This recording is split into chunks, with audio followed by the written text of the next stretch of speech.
Thank you, everybody, and special thanks to Durgesh Bhai, Nimish Bhai, and the Flame team for again giving me this opportunity. It's a pleasure to be back here. Why have I chosen a topic like this?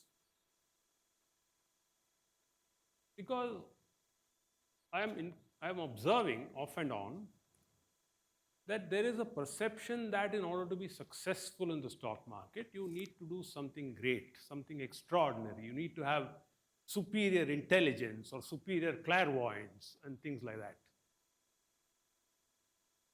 I am operating on the likely supposition that a majority of participants will not be above average. It seems mathematically challenging.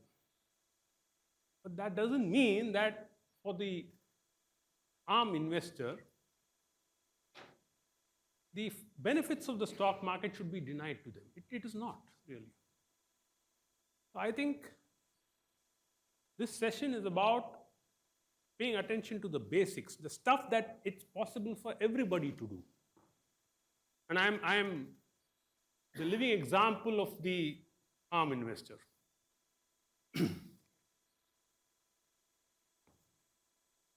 And let's not forget the importance of the ordinary things.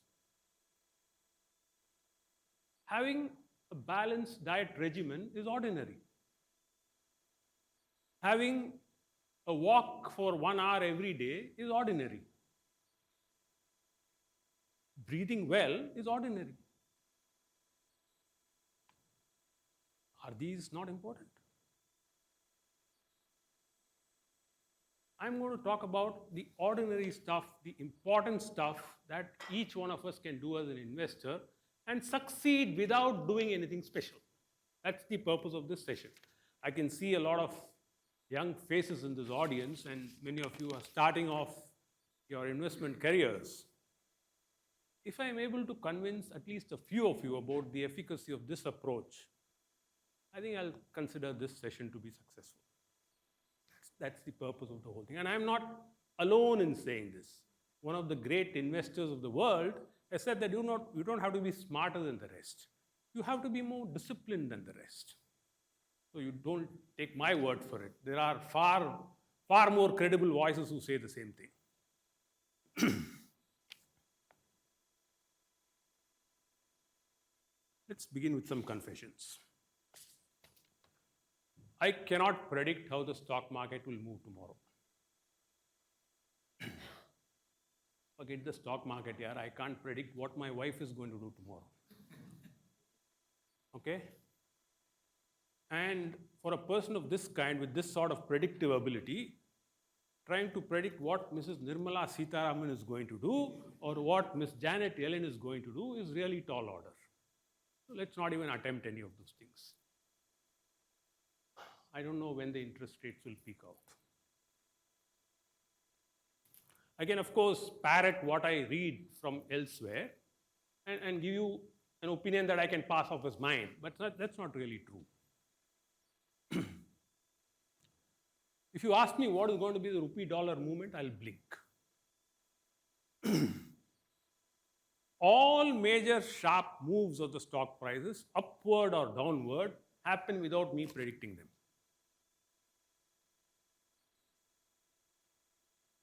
All of this is true. I definitely don't have superior analytical abilities compared to my contemporaries. But most importantly, I don't feel the lack of any of these qualities in my career as an investor.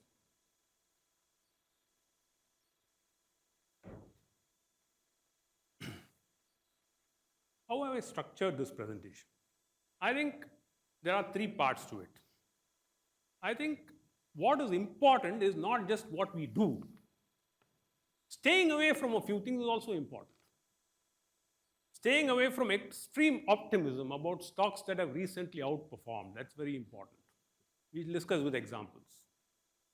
Staying away from extreme pessimism about stocks that have recently underperformed, that is also important. Having a bias against a class of shares. We'll talk that with some examples.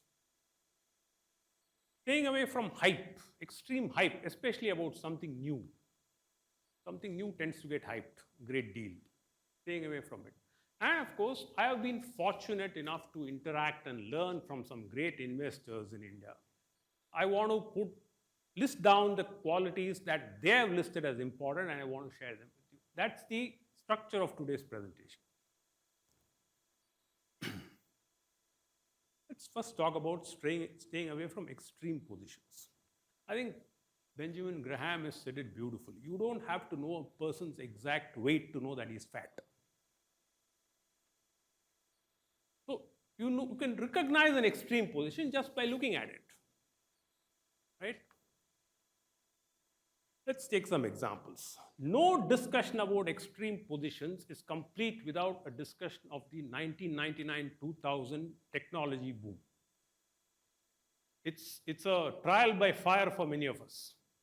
Let's look at some of the popular stocks of the day. These were some of the popular stocks of the day. If you remember, there were only 3 sectors that did well at that time: information technology, telecommunications, and entertainment, the ICE sectors, the so-called new economy sectors. These were the ones that did very well at that time. How do you know that there was extreme optimism? Look at the 5-year average valuation of such stocks and compare it to the valuation at the time of discussion. GTL was one of the most popular stocks of the day. I don't know how many of you have tracked it at that time. GTL had an average 5-year P multiple for a 5-year period ending March 2000 of 6.7. As of March 2000, its P multiple was 40.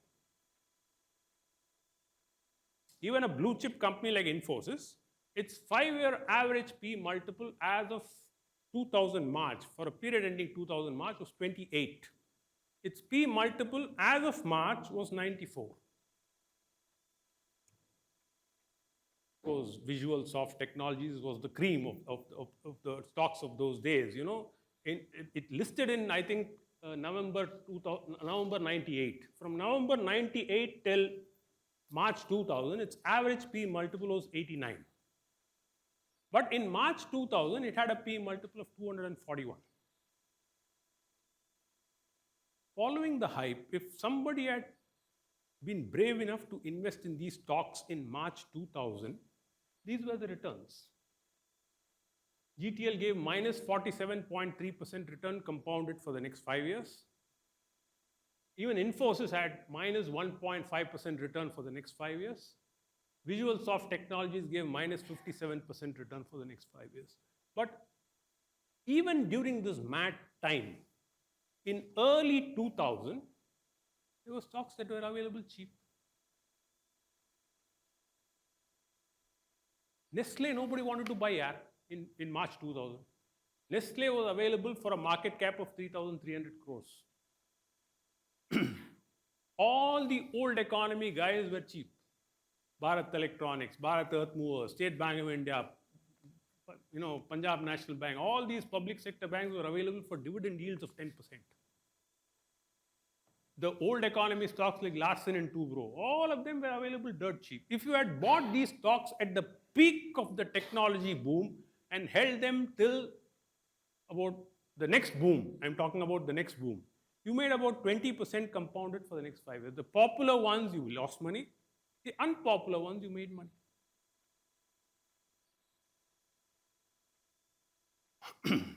The next story happened in 2007, which was the next big boom. At that time, the hot sectors were not IT. The hot sectors were real estate companies, infrastructure companies, and so on and so forth. Look at the same story. Unitech had a 5-year average P multiple of 10.19 for the period ending December 2007. That was the peak of that boom. But its P multiple as of December 2007 was 60.4. DLF, same story. J Corp, same story. The Larsen and Toubro, which was ignored in 2000, was not ignored in 2007. It became one of the hot stocks of 2007. Reliance Industries, again, 9.89 5-year average P multiple. P multiple as of December 2007 was 25. When something is quoting at a P multiple, which is at 4 to 5 times its long-term average, I think we can conclude that there is extreme optimism. Fair enough? But even during this period, there were stocks like Lever that were ignored. Lever was available at a dividend yield of 4.5% in 2006. There were no takers. Of course, GSK Consumer is now part of Lever, but at that time it was a separately listed company. Procter & Gamble, Hindustan Lever, Asian, these are not weak competitors. These are very strong competitors, but they were ignored because Lever had underperformed for several years prior to that. Yes?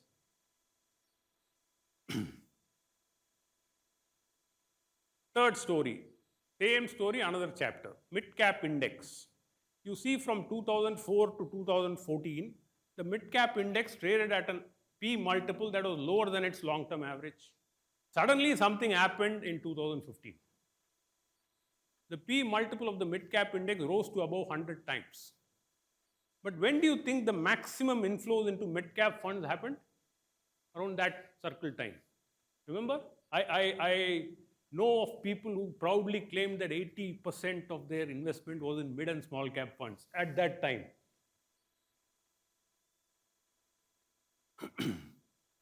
Staying away from hype, staying away from extreme optimism after a stock or a sector has recently outperformed is extremely important. The other part of the story is staying away from extreme pessimism, participating in the stocks that have witnessed extreme pessimism in the recent past. That is also extremely important. I'll give 3 examples. One of them is a favorite of mine. Remember the memes around this company 2 years ago? I had briefly discussed this at the previous session at Flame that I did. ITC had underperformed from 2017 till 2022. In 2021, it was one of the most ridiculed and memed stocks in India. But let's look at the reasons. They had diversified into FMCG a few years ago, and they had still not made a mark for themselves in FMCG. The market was still treating them as a tobacco company. This was a fact. But let's look at some numbers. I am taking numbers only from up to 2021. I am not acting with the benefit of hindsight. I am taking numbers till 2021 only. And then let's see how it looked at that time. This is the FMCG business of ITC. The left-hand side, the FMCG business. In 2011, they had minus 330 crores operating loss. In 2021, they had 840 crores of operating profit. Only the FMCG business. And the operating profit growth of ITC for a 5-year period ending 2021 was more than 60% per annum. Of course, from a low base, granted, but still it was robust enough. Look at the operating margin, EBIT margin of ITC. In 2000, it is only the FMCG business. 2011, it was minus 7.4%. 2021, it was 5.7%. The trajectory was certainly encouraging. Nobody can deny that. Even quarterly margins. There was a definite improvement, visible improvement in quarterly margins in FMCG business of ITC. You know, for example, fourth quarter of 21 was 6%. Fourth quarter of 20 was 3.8%. Fourth quarter of 19 was 2.5%. Fourth quarter of 18 was 1.7%, and so on and so forth. So definitely there's an improvement. It was certainly not as much as Nestle or Lever in that period, but the trajectory was encouraging. And speaking of Nestle, this was the EBIT history of Nestle for many years. And I think the biggest contributor, the biggest influencer in all this is Maggi. When was Maggi launched in India? 1983? In 1994, the overall EBIT margin of Nestle was 9.9%. 11 years after Maggi was launched, the overall EBIT of the company was 9.9%, which gave us the conclusion. I don't have a breakup of individual products, but it's very logical to conclude that Maggi was still making losses after 11 years. Because in instant coffee and infant food, they were humongously profitable.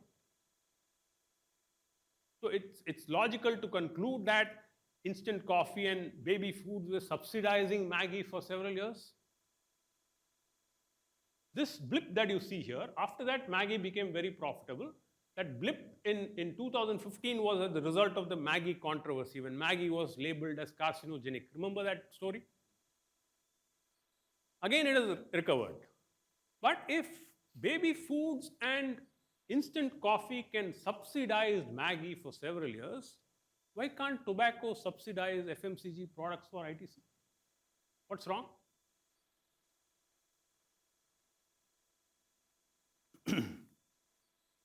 And the marketing expenditure had stagnated.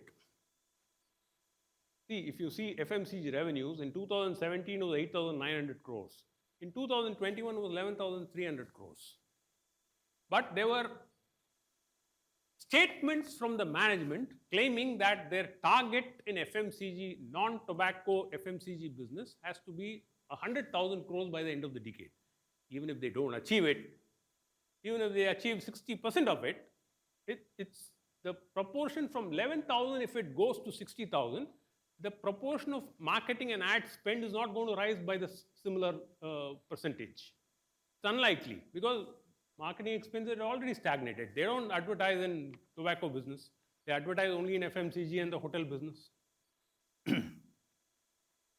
Let's look at comparison between the top three companies. And I think it's very interesting. I have broken it up into periods of 5 years.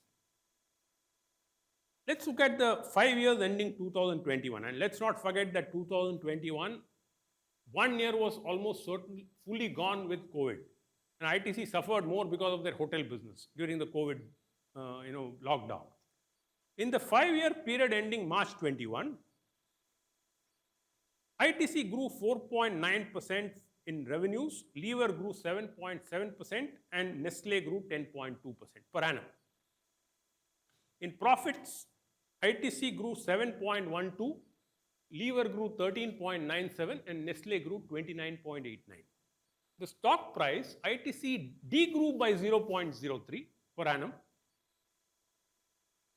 Lever grew by 22.83 during this period per annum, and Nestle grew by 24. But I was struck by the similarity of this 5-year period of ITC and that 5-year period of Lever. Look at Lever between 2001 and 2006. Lever profits grew by 1% per annum during that period, whereas ITC grew by 18%. Lever stock price grew by 4% per annum.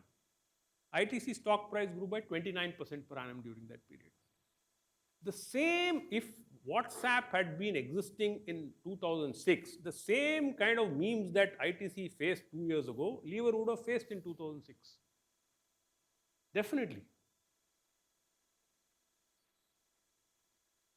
Let's look at the long-term history of profitability and other factors. Revenue growth, 15-year average for ITC was 9.7%, Lever was 9.1%, and Nestle was 11%. This is period ending 2021.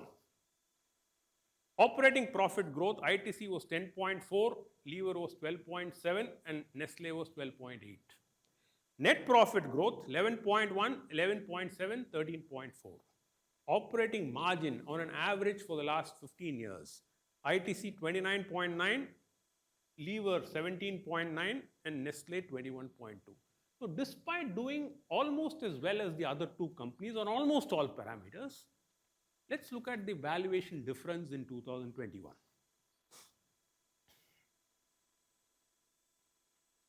For a period between April 2010 and July 2021, the average discount that ITC stock had to Lever stock in terms of valuation was 30.75%. But the discount in 2021 was 70%. And let's not forget that in periods like this, in 2014, ITC stock actually traded at a premium to Lever. I am not for a moment disputing that Lever probably deserves to trade at a higher valuation than ITC. So ITC deserves to trade at a discount. But how much of a discount? A discount of 70% clearly was unjustified in my humble opinion. And look at this, yaar. Trailing 12-month P multiple, ITC 18.77. All of this was in July 2021. Lever 68, Nestle 81, Dabur 61, Britannia 44, Marico 58, Pratap Snacks 125, Jyoti Laboratories 32, Procter & Gamble 61. Let's leave out the multinationals. Let's leave out Hindustan Unilever, Nestle, Procter & Gamble. Can anybody explain why Jyoti Laboratories deserves to trade at a much higher P multiple than ITC? Or Pratap Snacks for that matter? What really clinched and what made us make ITC the number one position in 2021 was this.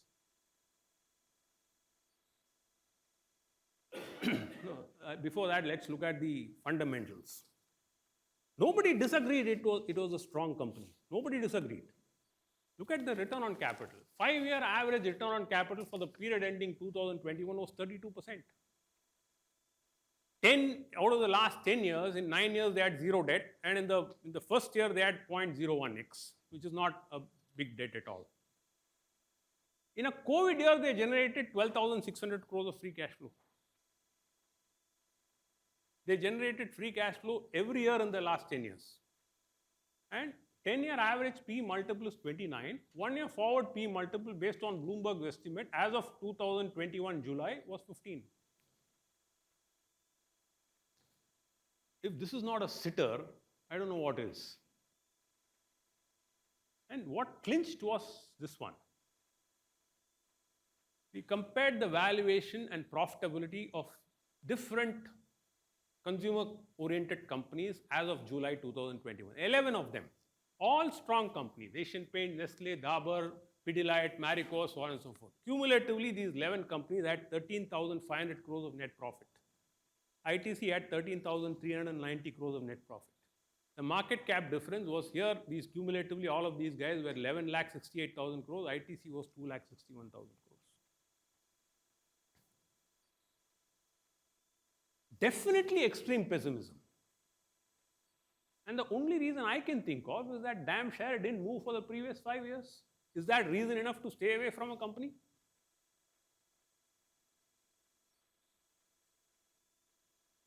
And of course, ESG. That is another topic 2 years ago.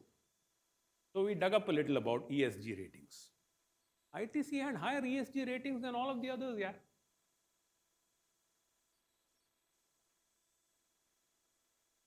But when there is a big difference between perception and reality, when perception is much weaker than reality, that's when you get an opportunity. Yes? Let me not bore you too much about one company. I'll bore you about other companies. This is a class of shares that was ignored. Public sector banks was a bad word 3 years ago. Yes? The perception was private sector was going to take away market share from public sector banks. It may be true for the category. It is not true for State Bank of India. Let's look at the market shares. In 2010, in home loans, SBI had 23% market share. In 2020, they had 34%. In 2010, auto loans market share, they had 22.1%. In 2020, they had 32% market share. In mobile banking, in value terms, they had 40% market share. In credit cards, they had 18% market share.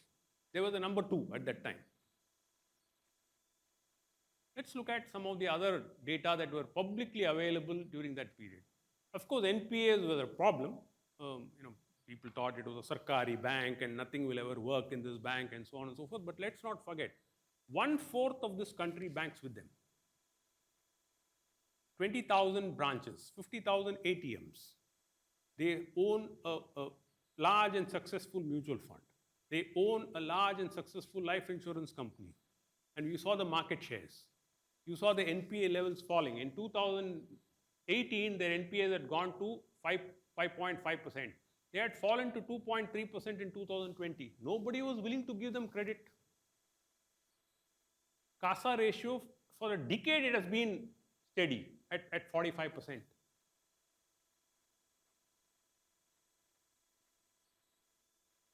This is something that we did at that time. You take the average price to book value of State Bank for the last decade. They had traded at an average of 1.3 times book value. Just give them the average valuation. So on a standalone basis, they were worth 379 rupees a share. In AUM terms, just take 7% of AUM for State Bank of India with a total AUM of 3,21,000 crores at that time. That comes to, and take their holding in the company, this is worth 29 rupees a share. Similarly, life insurance, SBI cards, and so on and so forth, total value comes to 495 rupees a share. In middle of 2000, the stock was available for 180 rupees.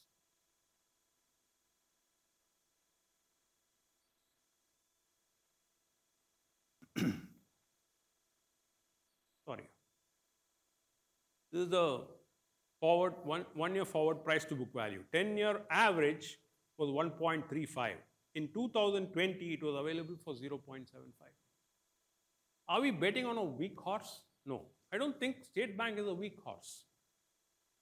Does it have inefficiencies? Of course it does. Is it a bloated workforce? I think so too. But at a valuation like this, when pessimism is stacked up against a strong competitor, you get an opportunity. The third one is Infosys. Of course, I should not talk about Infosys in front of some people in this company who know practically everything about the company. But it was an opportunity which was too much to miss in 2017. In 2017, Infosys was unpopular. If you see the mutual fund holdings of Infosys at that time, there were hardly any holders. Right? Let's look at the reasons. Slowdown in revenues. Of course, that was one main reason why Infosys was neglected. And then 1 year prior to 2017, Mr. Donald Trump had become the president of the USA and he had made some protectionist noises.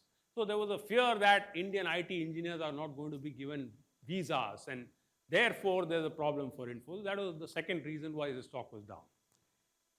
There was an accusation that in the acquisition of Panaya, they had made some hanky-panky. There were public accusations on that front. But the fact is that 2 audit reports were publicly available in 2017, which had cleared the management of any wrongdoing. The problem was nobody was believing those.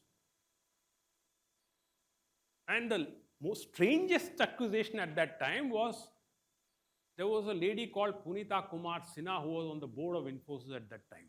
She happens to be the wife of Jayant Sinha, who was a minister in the first Modi government.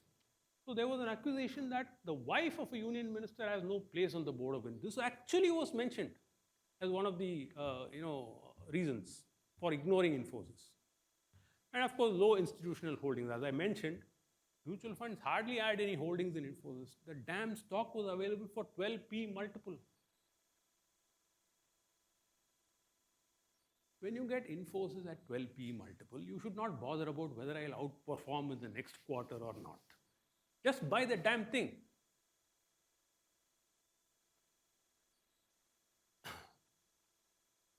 Look at I don't have to tell you about Infosys. You guys know everything about this company.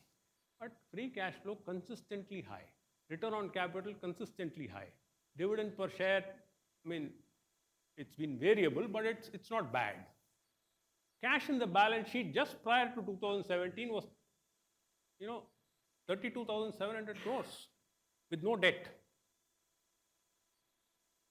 A company like this available at 12p multiple, why should you even be bothered about short-term underperformance?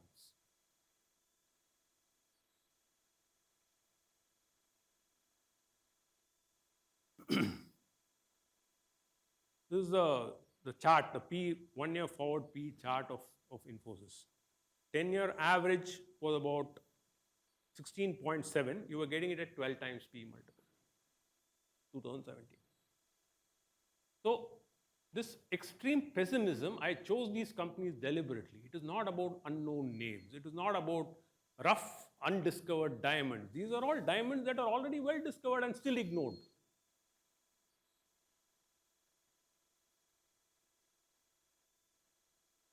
Why is the entry price crucial?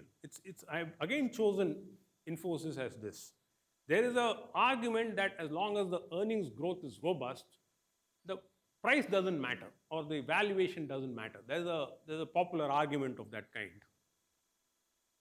Between 2000 and 2006, for a 6-year period, the earnings growth of Infosys was 35.7% per annum. Nothing wrong with the earnings growth. But during that period, the stock grew by 4.2% per annum. The same Infosys, between 2016 and 2022, another 6-year period, the earnings growth was 8.6% per annum.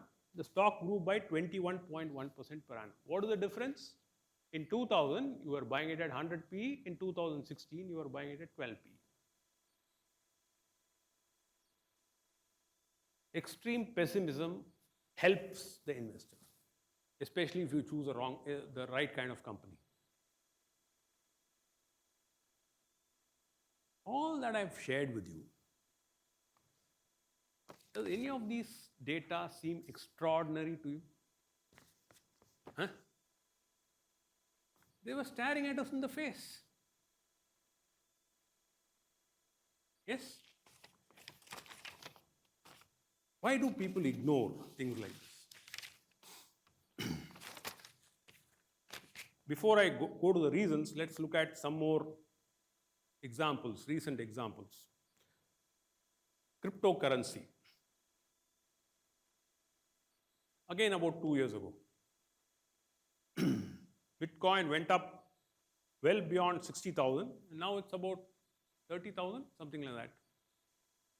Several currency exchanges have closed down. There are fraud investigations against some exchanges. This is the status today. And some IPOs that were hyped up. One company had P multiple in November 2021 of 2,907, and it's still quoting at a P multiple of 146 after substantially falling in price. The other company did not make profits for a long time. It is still expected to make profits in the future and still quoting at a P multiple of 797. All of these data is not extraordinary. It is available to everybody. It is known to everybody. It is seen by everybody. But very few people responded to it. That is the difference. What makes people ignore hard in the face data? I think here I want to just talk about some of the learnings I've had from extraordinarily good investors, great investors in the last several years. Why do people refuse to acknowledge all these things? The fear of underperformance? Certainly. You buy something and it doesn't move, you look like a fool. If you look like a fool in the asset management business, it's a cardinal sin.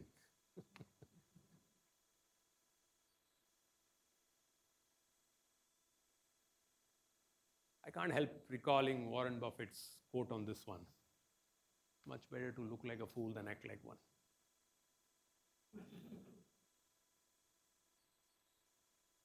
The fear of ridicule. It's okay if somebody makes fun of you. It's fine. Ultimately, you're handling somebody else's money, so you should be careful about what you invest in. If you're unconvinced yourself, certainly you have no business to invest in that stock. The urge to always do something extraordinary. But ironically, most people who want to do things extraordinary follow the crowd. Yes? Staying away from popular positions is difficult when the crowd is in the right side of the stock moving upwards. Staying away at that time is not doing something extraordinary. But the urge to do something extraordinary makes people follow the crowd. It's ironical.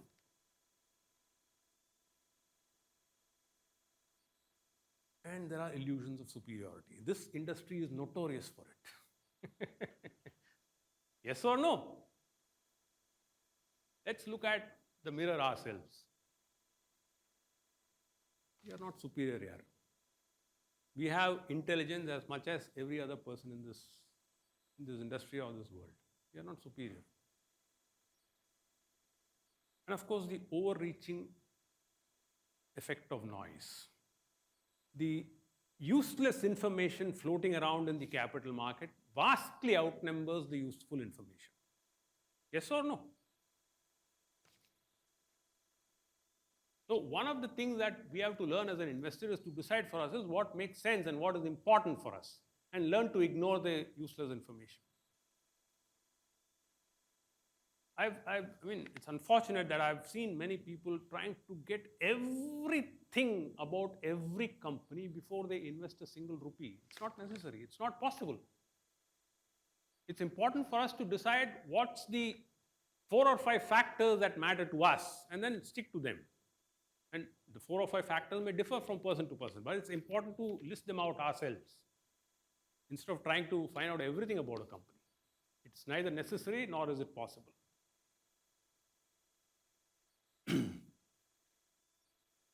Some tips I have learned from the great masters about not overloading the portfolio with the so-called best ideas. The best ideas are defined as the ones that are capable of giving the maximum appreciation. So there is a tendency to overload on a sector if you think that sector is going to do well, or if you think that you overload the portfolio with only stocks which show the maximum earnings growth potential, that skews the portfolio. It's not good. At least I don't think it's good. What is necessary is a balance between aggressive growth businesses and more stable businesses. A balance between mature businesses and companies at the younger stage of their life cycle. Balance between cyclical businesses and more secular growth businesses. This balance is necessary. I deliberately keep some companies that are not, I know that will not grow at 50-60%. Deliberately, because they give stability to the portfolio, and it's important. And the importance of being ourselves. I think Morgan Housel has said it beautifully. I'll read that quote to you. A lot of financial debates are just people with different time horizons talking over each other.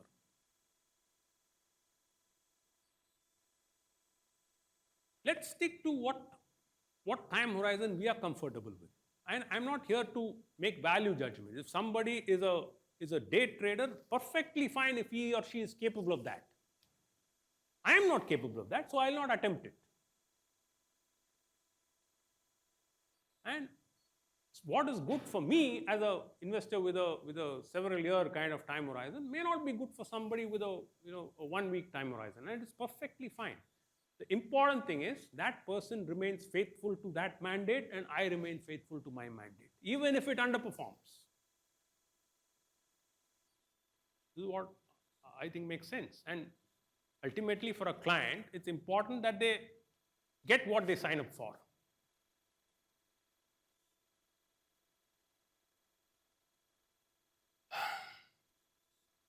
And it's important to be aware of the extent of interest that the rest of the market is displaying about a stock, even if we don't intend to buy it, especially if we don't intend to buy it.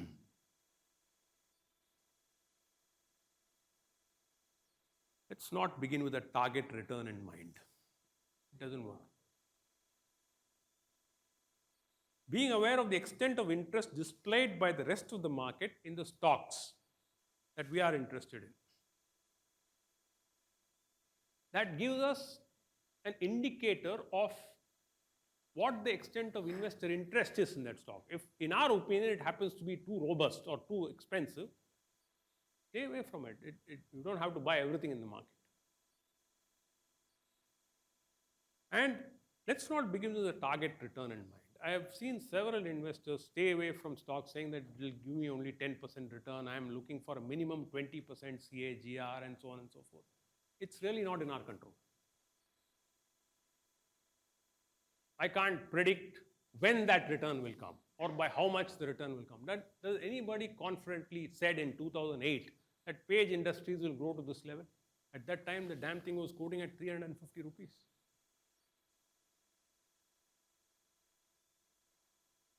So how much you make out of the stock is certainly not in our control. I don't think so anyway. We can follow a process, but the results are a function of hundreds of variables over which you and I have no control. Let's be honest about admitting it. Stocks of excellent companies can frustrate us for long, and we have learned this the hard way. Stocks of very mediocre companies can tempt us with their sharp price movements upwards. It's important to stick to our discipline. If the company doesn't meet our parameters of balance sheet quality, of management quality, of profitability quality, even if it promises to double in the next 1 month, we should stay away from it. If that's the mandate we run. It's very, very important. And it's very important also that we don't get, fidgety and expect the share to move up the moment we buy it. Because the stock market is not our servant.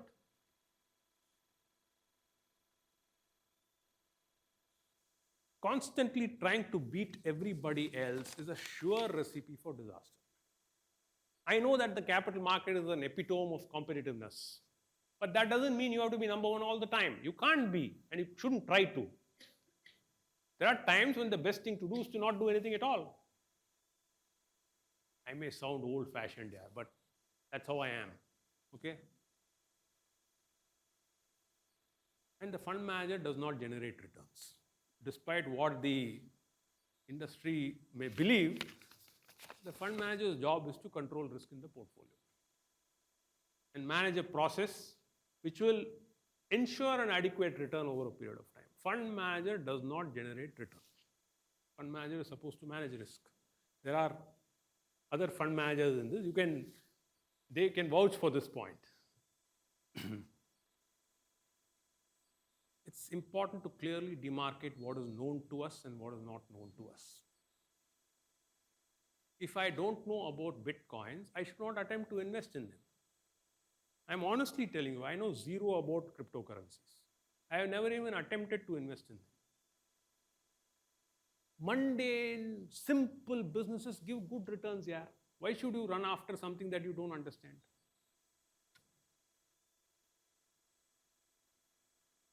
I think it's again, I quote Warren Buffett quite often. He says, I don't look for 7-foot hurdles.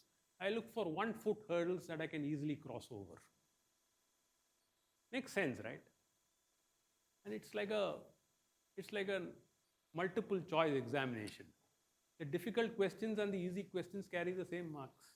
You can make very good return in a simple, mundane business. Why should we even bother about something that we don't understand? Again, this is an old man speaking, so don't. Others can have different opinions. The second last point is, I think, the most important. I think the living example of this was Chandrakant Bhai Sampath. He never bothered about how much money somebody else made. That is the root cause of the problem in most cases. Underperforming. If somebody else has made 5% more than me in 1 year, maybe he's a better investor. Maybe he's been lucky this year. Maybe this year he has done well, and maybe next year I'll do well, but no. At all points of time, I've still known people who can't tolerate somebody making more returns than them in any year. That's disastrous.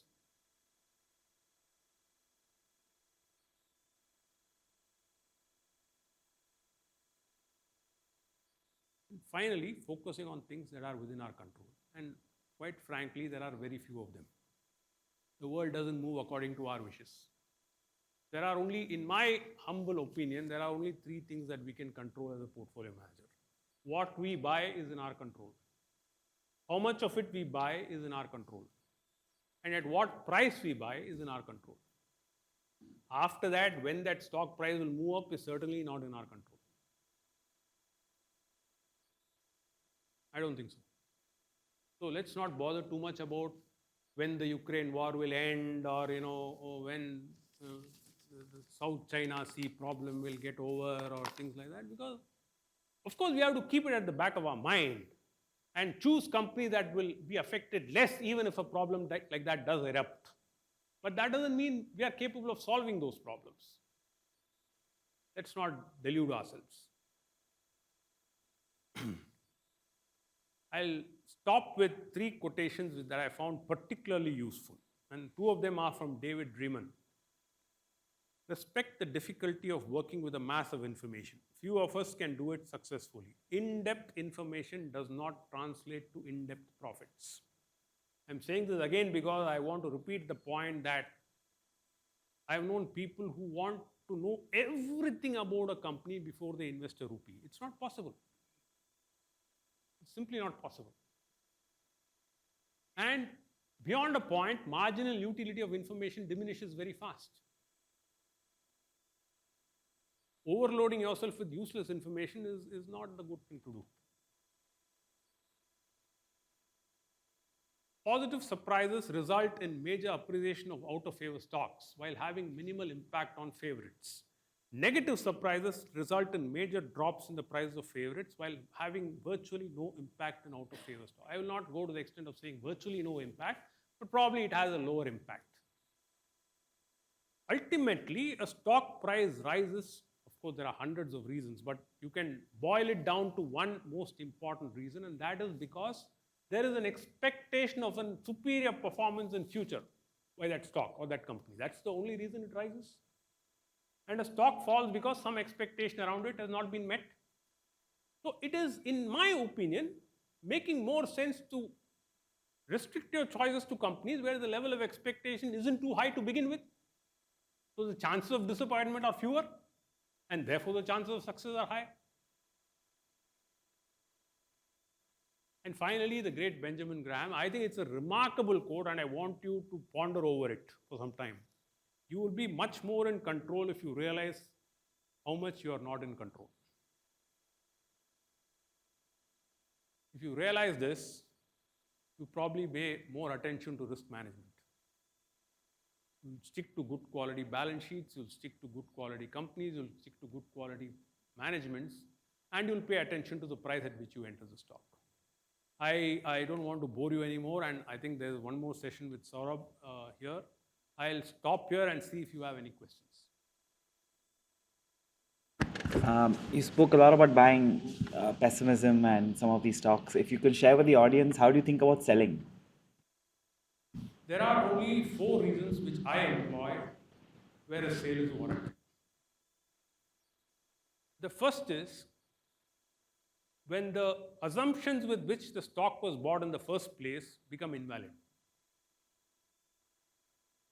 That you have to sell. Whether you're making a profit at that time or a loss at that time, I will sell.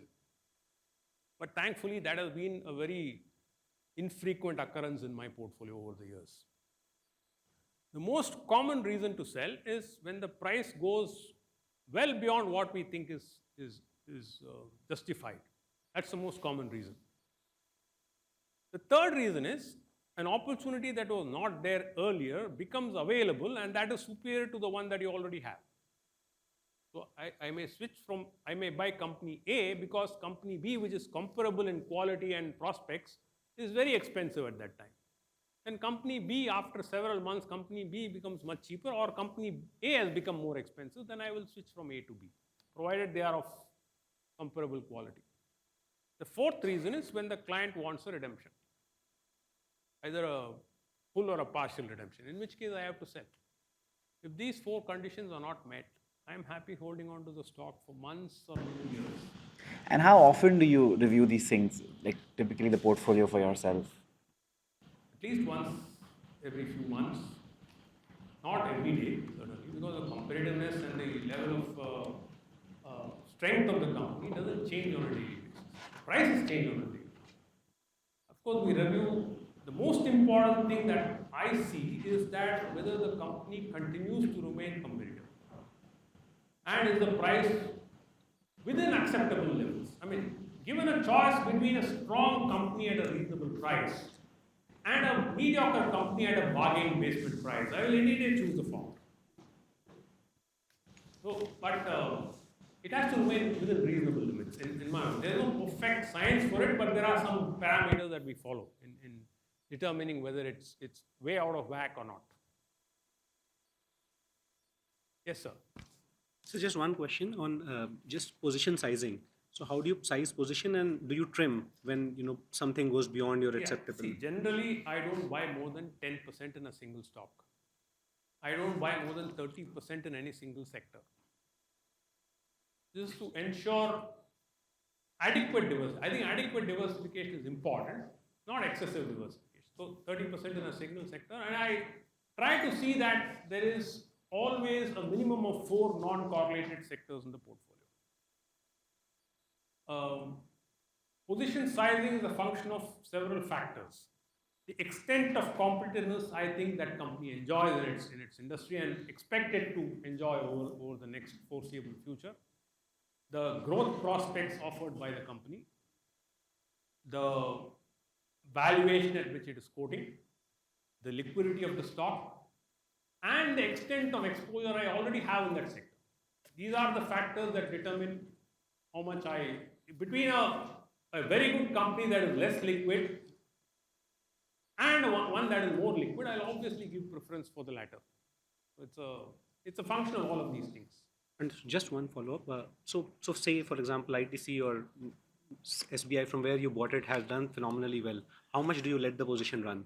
No, I keep pruning. That's your second question, right? I keep pruning. Yeah. I mean, if I buy it at, let's say, two years ago, I had 7% in ITC. Now I don't have 7% anymore because the price has run up. I have reduced the position, but I'm still holding ITC. Understood. Yes, sir. So you spoke about identifying stocks when the street is beating them down, but what happens is very often that it comes with aspersions about either the sector or the management quality.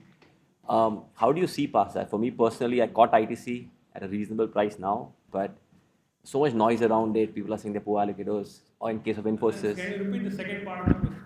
people talk about them being either poor allocators of money or the aspersions on the sector. How do you see past that, especially in a pessimistic environment? There is never a perfect case for investing. All factors will never be aligned to our interest. We have to come to a conclusion whether the positives outweigh the negatives. Usually, there are negatives in any company. If in our opinion, if in our judgment, the positives outweigh the negatives, if the risk reward is in your favor, you take a call. 100% adherence to our wish list is never going to happen. Yes or no? Some question, why does a strong company come to you at a reasonable price? Only when there are apprehensions or doubts about its immediate future. If you and I can see the profits booming, the rest of the world can also see. If the rest of the world is excited about the stock, you're not going to get it cheap. And if you don't buy it cheap, the chances of you making good money are less. I'm not saying they are non-existent, they are less. So there will always be some doubt, some apprehension, some whispers about the company. It is for you and me to determine how seriously you will take them. So, Yes, sir.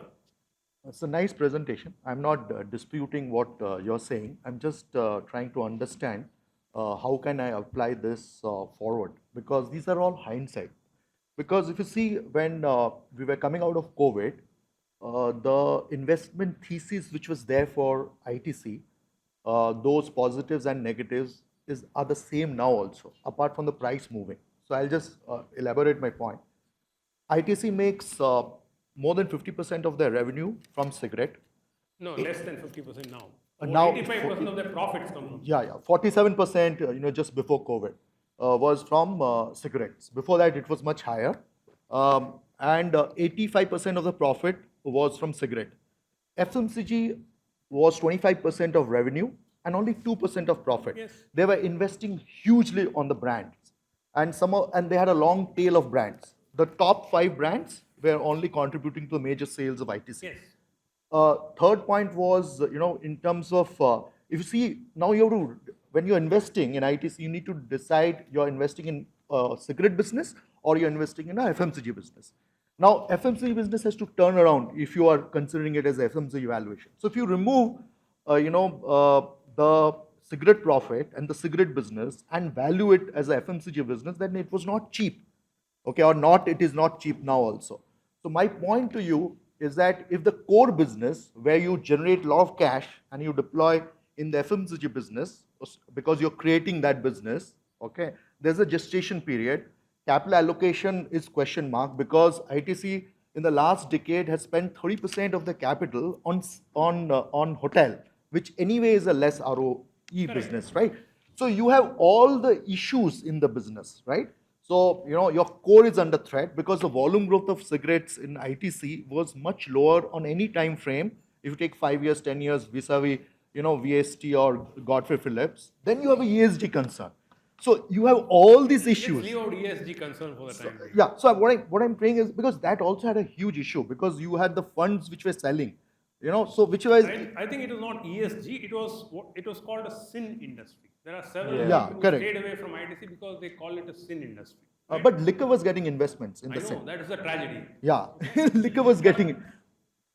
I think I partly answered this question when So, the sorry gentleman posed a question. to take what I'm saying is that in that environment when the outlook of everything is going down and you have a company where the capital allocation itself is a question mark as for the management where they will allocate. You have non-core business and there's no proper capital allocation at that point of time. How you invest, there. So my more important question is that since these are all hindsight, how you apply this learning going forward, and to you, what you have presented 3 cases. What according to you is now the 3 companies or sector to look forward? That you can't catch me. on Chule, that. one No, check. I'm just making the point. After 10 years, it will be easy to make the presentation. So what you would be looking at? But let me make one thing. These are hindsight now. But in 2021, it was not hindsight. Let's get that straight. In 2020, when we bought SBI, it was not hindsight. Sir, I'm questioning on ITC. ITC also, in 2021, it was not hindsight. It was very much in the present at that time. No, but the cigarette volumes were reducing. I'm asking you, when did I buy? When was ITC 7% of my portfolio? In 2021. I'm not claiming that all the decisions that I make are turning out right, like what ITC has turned out to be right. It is not. I'm just giving it as an example. A strong company, a well-known company, ignored for reasons which we believe are temporary. And your second point is, were there question marks, were there doubts, were there apprehensions? Of course they were. Where are you going to get a company where all the tick marks are there, all are positives and still get at 18 PE multiple? Will you get it? 18 PE multiple trading and 15 PE multiple forward when competitors were trading at 60 and 70.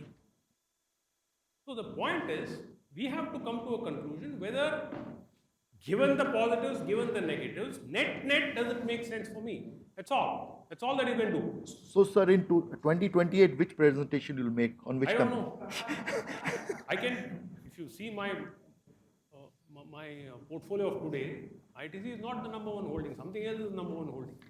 But see, let's leave all that. I got your major point. the What you're point saying. is- Yeah, I got that point.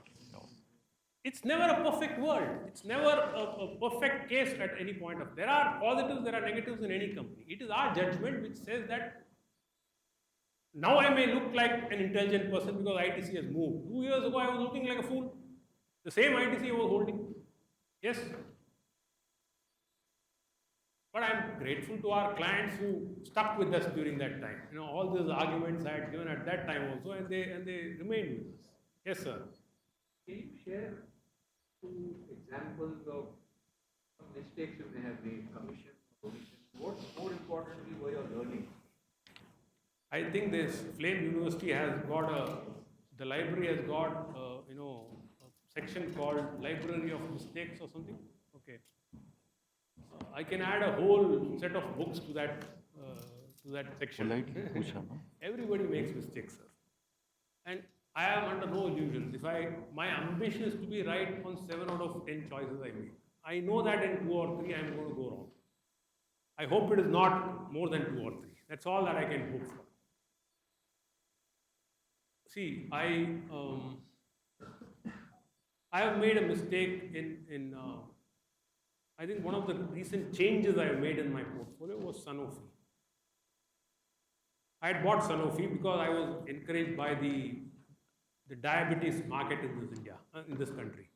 13.8% of the adult population is estimated to have high blood sugar levels in this country. And that's a serious statistic. And Sanofi is one of the top anti-diabetes manufacturers. So we had bought Sanofi. But it didn't move for 3 years. And there were price controls in the anti-diabetes drugs. And some of their leading, some of their new products they had shown intentions of introducing through their privately held company and not through the listed entity. So these are all things that made our. So it was a strong balance sheet. It was a company that had rewarded shareholders well. It was a company that had done well in the decade prior to this, but somehow it didn't meet our requirements. So that's one recent mistake that we got out of. Of course, there have been other mistakes in the past. I've discussed this in my last year's presentation. In 2015, I think I bought ONGC, which didn't work out well. I had bought it after the diesel decontrol, but it didn't translate. Then they went into HPCL, so that was a mistake that we made. And there have been several other mistakes. It's not as if all the stocks are moving the way we want it. Yes, sir.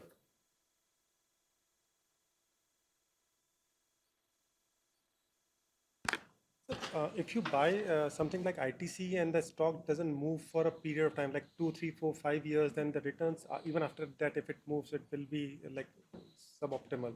How long would you hold a position like that? See, if the fundamentals don't get better, if the fundamentals don't deteriorate and they don't get better also, I'm willing to hold for about 3 years. 3 years, okay. But the fundamentals were getting better in ITC. It was there for all to see. I shared with you the data. No, sir, okay.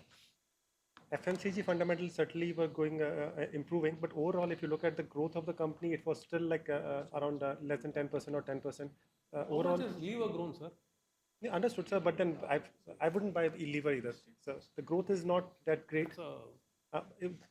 Biggest reason probably was the massive undervaluation as compared to others, as opposed to. I think that the opportunity was in the stark difference between the valuation of ITC and comparable companies. Exactly. And the extent of negative perception around that stock, which gave us an opportunity. That perception has improved certainly in the last year.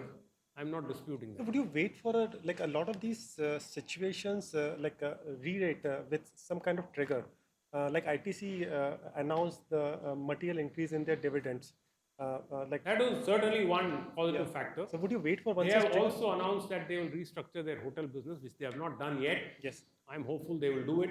That is another point which probably will wait for. It's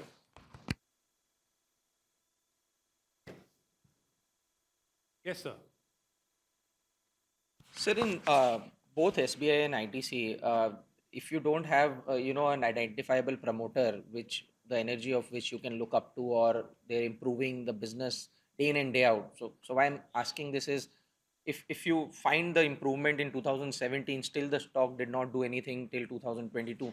So when do you first identify that it's 2017, 18, 19, 21? When do I buy a guy like ITC? And the price at which it is available. It's not the function of the time. Okay. The function of the price at which it is available. Okay. And it was starkly cheap, in my humble opinion. It was starkly cheap in 2021. Okay. But I had bought it in 2020 also, but I had kept increasing for 2-3 years. But about your question of promoter, I want to give you the analogy of a good horse and a good rider. In my scheme of things, a good business is far more important. Of course, the management is important, no doubt about it. Bad management can destroy a company. But if the management doesn't do anything majorly stupid, and if they run a good business, it is still okay. It's still very good. A good business is, a great manager cannot do much in a mediocre business. if my corpus is limited, for example, and I look at a company like maybe Apple Apollo, where they're gaining market share, still even it's expensive, still the productivity improvements are What there. makes the market so interesting, right? You and I don't have to agree on everything. Yeah. You can have a perfectly good portfolio which is completely different from mine, and that's a good thing. All right. Yes, sir.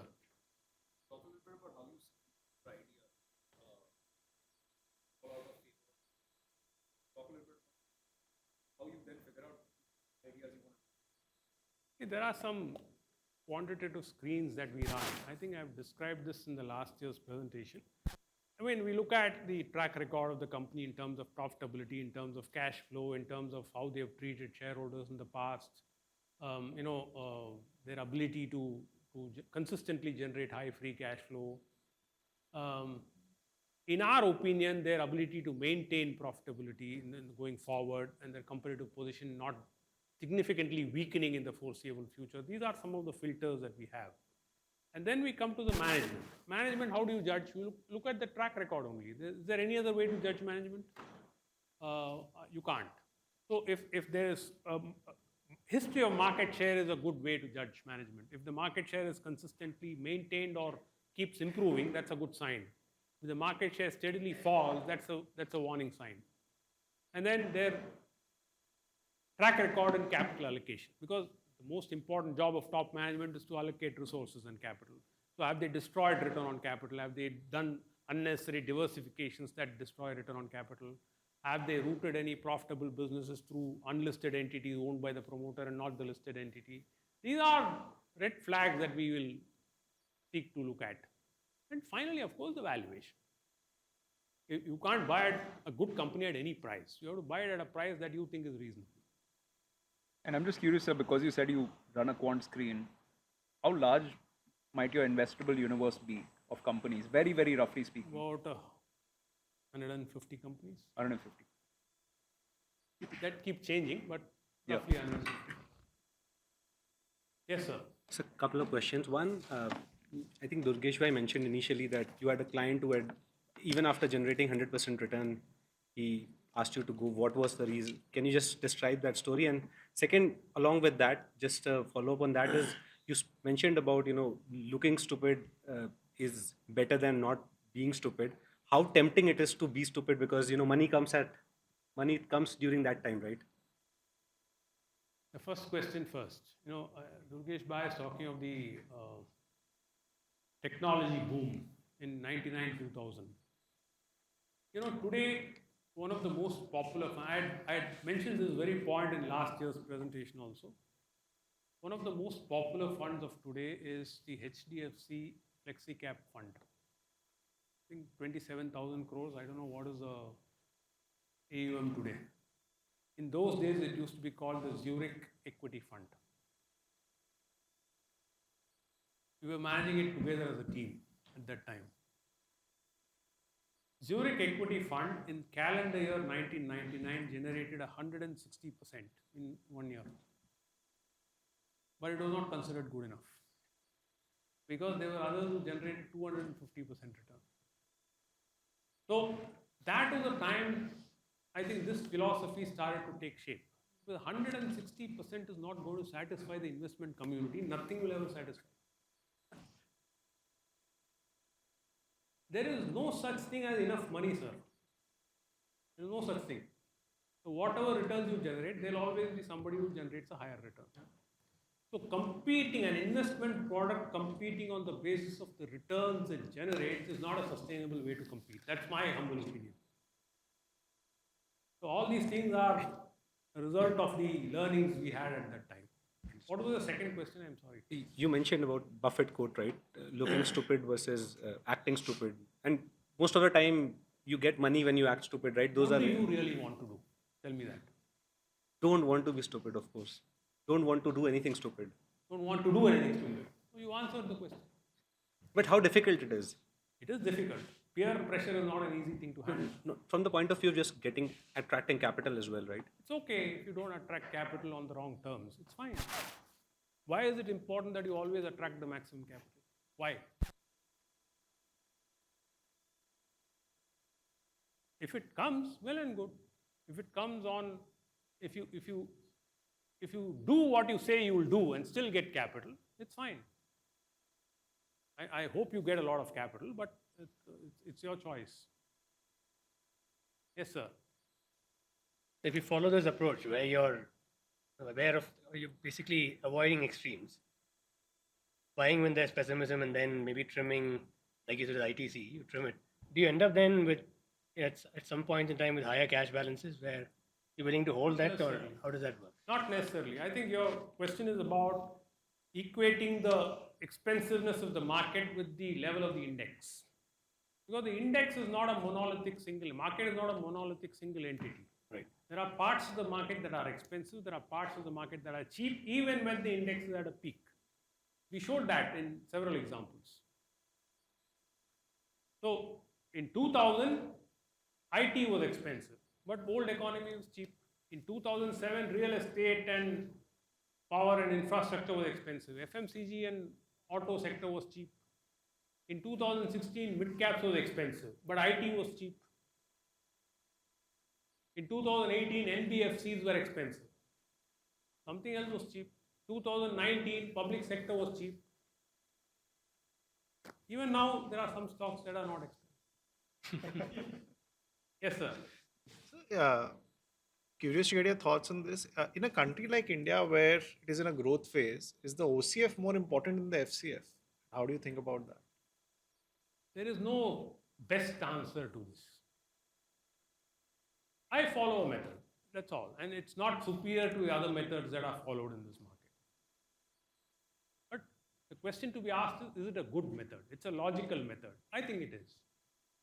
I never claim superiority over my contemporaries. No, not about superior. I'm just curious to understand how should we think about it. I think FCF makes sense because ultimately what matters to the shareholders or what matters to the owners is the free cash flow. Because an investment in fixed capital expenditure is also a price you pay for staying in the business, right? The cost of being in business.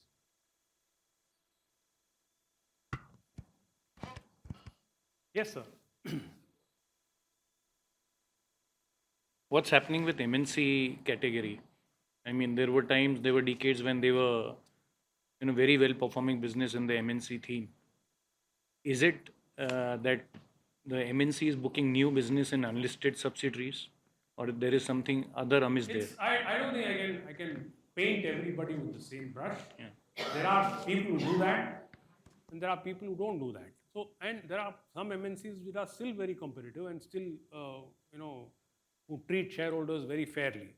So, I would be not willing to put a general comment on all MNCs. That's not fair. Tell me one basket that has not underperformed at some point of time.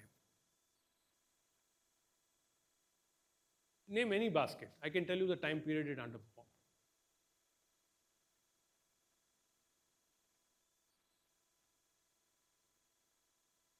Yes, sir.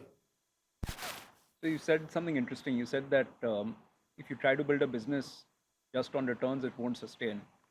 So could you talk a little bit more about the other aspects that are also important? And I'm just curious about, what about the asset management business? Yes. And please remember, this is an old man speaking, right? It's not the opinion given by everybody. It's my opinion. I gave you the example of 160% return. If 160% was considered inferior, what do you want to do? There is no such thing. In 2014, I'll give you another example. The portfolio that I was managing in 2014 generated 85% return. Still not considered good enough because there was somebody who was generating 100%. Whatever you do, sir, somebody is going to do it better than you. Be prepared. So competing on the basis of returns alone is not a sustainable way to compete. I don't think so. What you do is exactly define what you intend to do, and this, your investment process, your investment philosophy should evolve with your experiences and the learnings that you have from reading books and from interacting with other investors. that philosophy, once it is evolved and you keep refining it over a period of time, you articulate it clearly to your client, and if your client agrees with it, he or she will part with the money. And it's not necessary for the client to give you 100% of their equity allocation. Of course, they'll have other styles. So I don't think you should attempt to get 100% of the client's wallet. It's never going to happen. So, and if the client sees that over a period of time you are doing exactly what you said you would do, he will remain with you.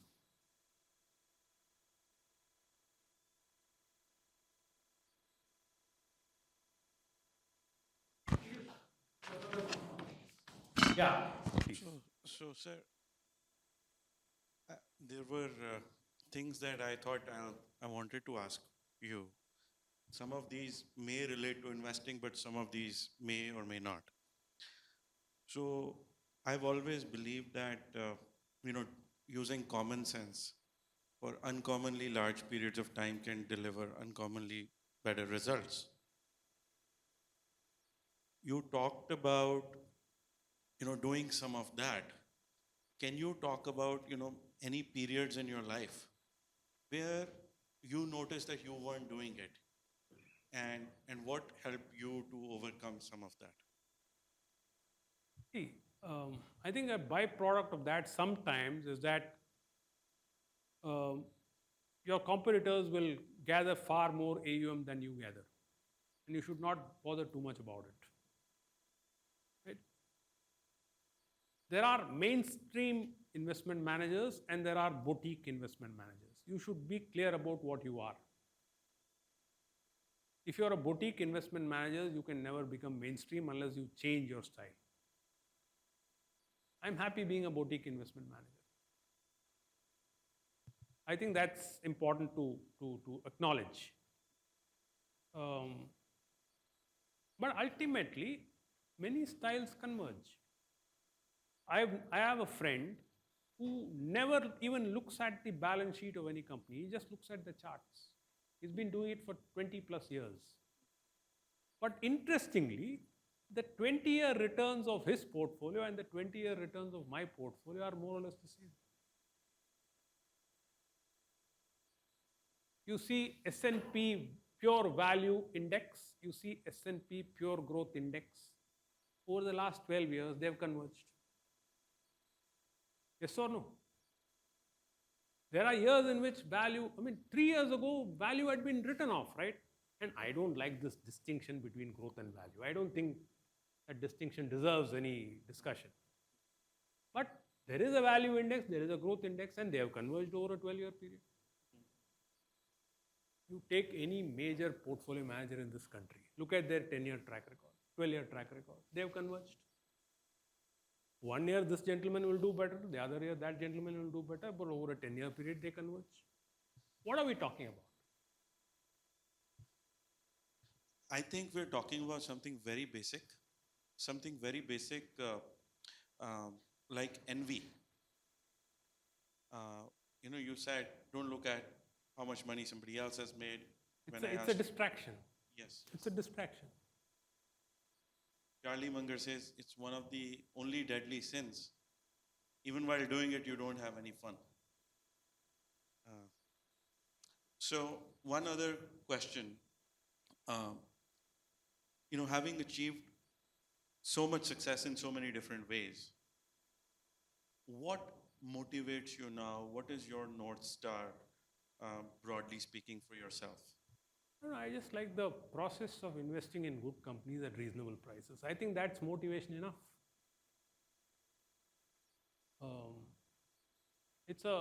There are opportunities at any point of time. Just keep doing the same thing. I've realized that I can't do much else. Okay? But this one I can do well.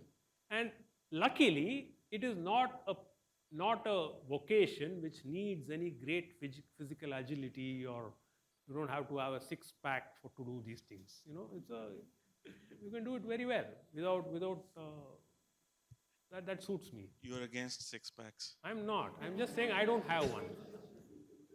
And it's not necessary for this profession. Sure. I'm not saying anything. Sir, so if we could take, okay, one other question before we come to this. Um, Learning outside from just the investing world, um, what have been inspirations for you? What have been anchors for you? That There you have can been share? many people who have been inspirations for me. And the foremost on the list, and I've acknowledged this publicly at Flame University for many years, the biggest influence to me as an investor has been Chandrakant Bhai Sampath. I think I've learned a lot from him about not just about investing, about he was a person you could look up to. Very, very rare to find such qualities. Not just about investing, but about his approach to life, about his discipline, about his lifestyle. I think these are things that we can certainly learn from. And of course, there have been plenty of others. I'll be missing if I'll be wrong if I don't mention that several others have helped me in my career, and there's too long a list. Really. But before we go to anybody else, a few years ago, I remember I came to Bombay and Chetan Parekh has written a book on which there's a chapter on Chandrakant Sampatji. And I asked a lot of people, about him because there are some of us who weren't lucky enough to be around him the way you've been or spend time. Any stories or anecdotes that, you would not mind sharing with us? He had a small circle of businesses which he chose to invest in, and he never deviated from it. Companies with high return on capital, companies with high cash generation capabilities. He stayed away from highly capital intensive businesses, and he never deviated from it. What did the man look like? What kind of habits did he have? Did he drive in a fancy car? Tell us a little bit. Well, he used to drive, he goes to move around in a BST bus till he was more than 80 years old. He never had a car. He never had a cell phone. He used to jog every day till I think he was 80 years old, something like that. He used to go to the gym and push up barbells till he was 80 years old. And he was, most interestingly, he had very disciplined food habits. He is the only person I can think of who named masala dosa as junk food.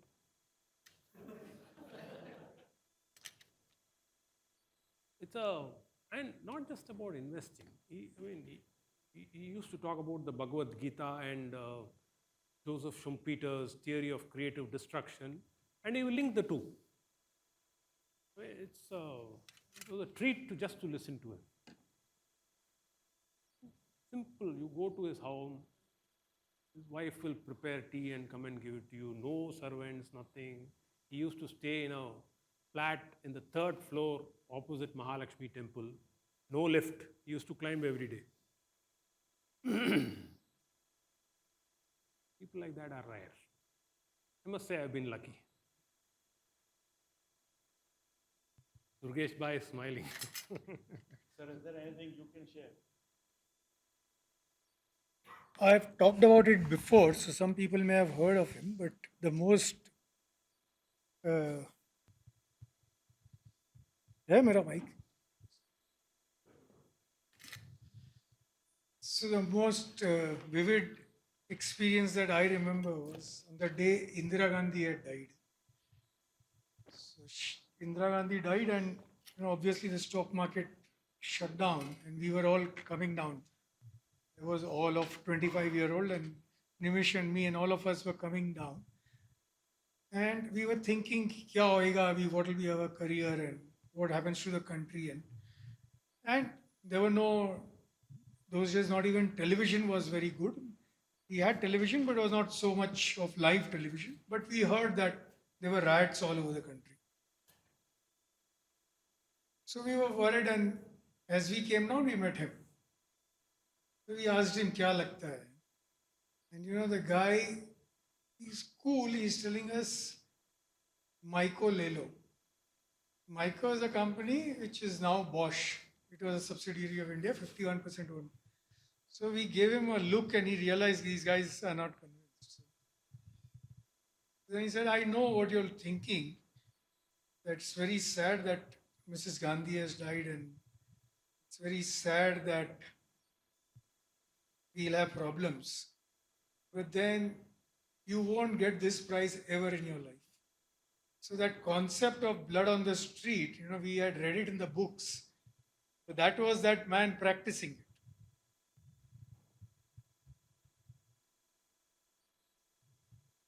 One last question from me.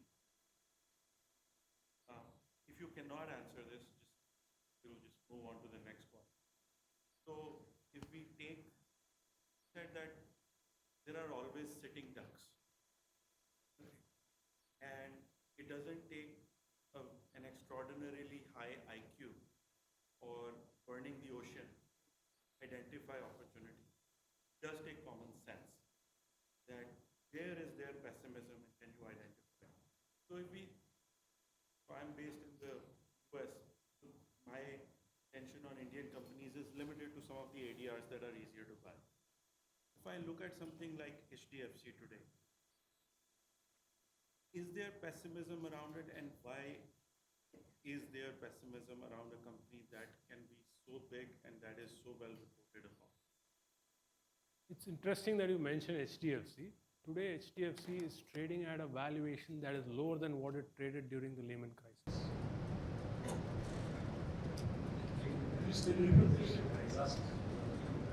HDFC is today trading at a valuation that is lower than what it traded during the Lehman crisis. It's a fact. I'm not saying anything inside it.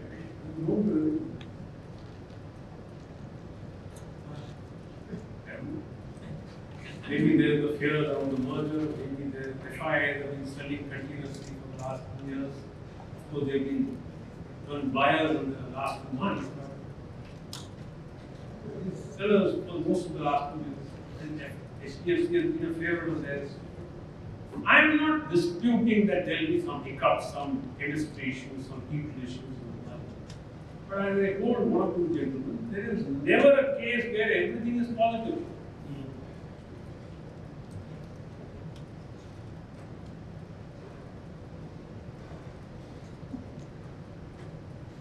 There are no questions. Can we stop here? Yeah. What I understood, all three examples are more of like a value. I don't agree with this growth versus value. I think what makes more sense is to buy. This artificial distinction of growth style and value style is bullshit in my opinion. But the attractiveness, what you got is ITC plus the valuation, right? The attributes of the business are getting changed, fundamentals are getting all that. But and like the valuation is the one which you are comfortable to give. In any form of economic activity,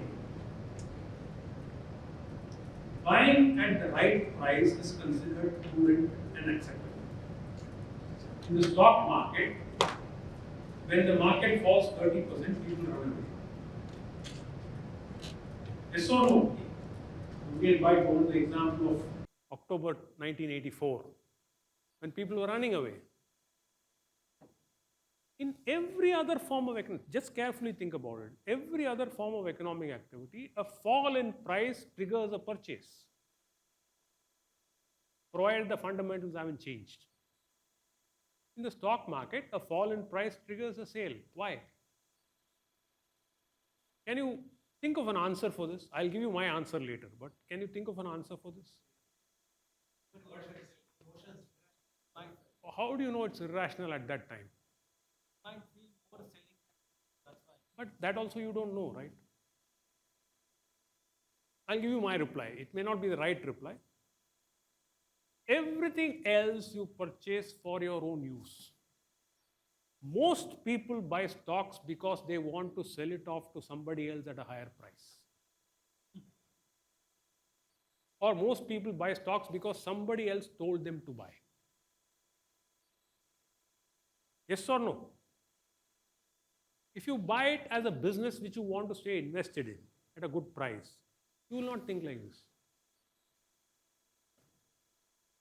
My question is like, you are showing that there's a 5-year average was so much at this and today. Would have been assigned some valuation, right, that time. I just want to know. I gave this example. If somebody is, if you want to judge somebody as fat, you don't have to know his exact weight. Just look at the guy, yeah, you know he's fat. So if something is overvalued, you don't have to know the exact discounted cash flow valuation. The extremes are easy to spot. It's the something that is on the wall, this way or that way, that are the most difficult. Extreme optimism and extreme pessimism are very easy to spot. You agree or you don't agree?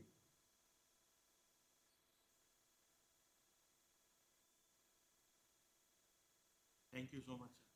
Thank you. And once again, thanks you.